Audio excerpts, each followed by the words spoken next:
You've been trying to go all those years from a source from the outside. You could get it from your breath on the inside. And so that was the beginning. And I had been seeking for a way and a family. We were all looking for a tribe, a family, like the Beatles, Get Back Home. And the Beatles were such an influence on us, and Bob Dylan, because they spoke words that had never been sung before, and truths that had never been sung before. And so we were just we were so longing to belong to something that had a purpose. Because you didn't grow up in the 40s and the 50s in America, or even in England. In America, we had gone through World War I. We had gone through the Depression, the Great Depression, where people had no money and they were on boxcars and trains and stopping off for food. And there was pictures of wheelbarrows with money that had no value. And then we went from there to World War II. And World War II, we went to the Korean War, and then the assassination of JFK, and then the Vietnamese War. So we were through with what our parents told us was the truth, because obviously it wasn't, because this kind of world or this country couldn't all this happen if our parents' values were based on truth. And so we said, we're leaving.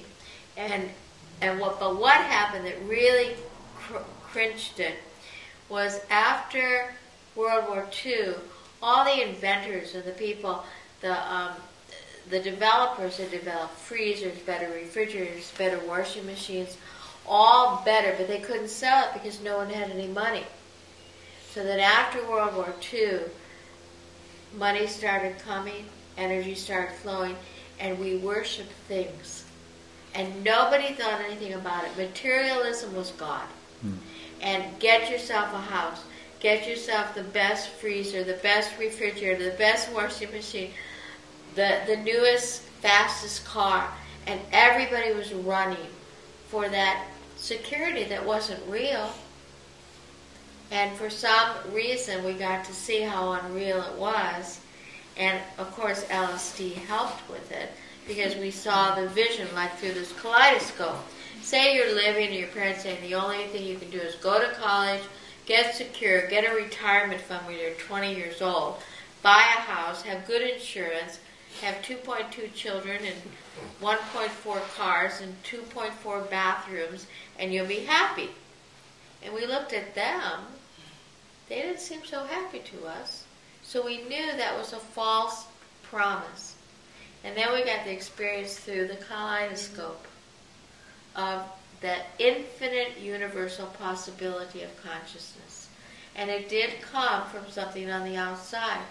So we couldn't go back to our parents' way, because it made sense no more to us. But how could we stay in this universal consciousness? We still had to earn a living and live on the earth. So when Yogi Bhajan came and introduced hard work, and he had us work so hard. Get up before the sun comes up. Become a vegetarian.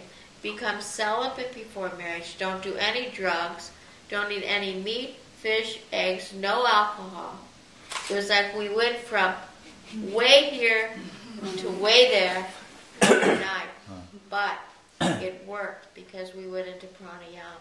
And actually where? Where did this Well, I started out in Arizona.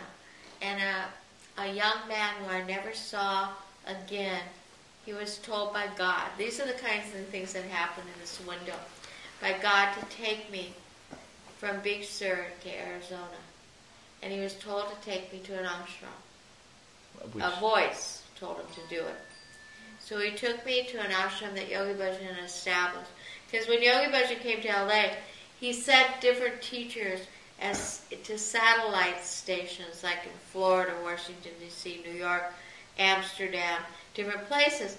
And he would tell them, teach this, this, and this. There were nothing written of exactly what. And one was sent to Arizona. And so that's where I went. And when I took my first class, I knew I'd come home. I just cried. And then the I was 26, the young 21-year-old young man that I knew, stayed 7 days.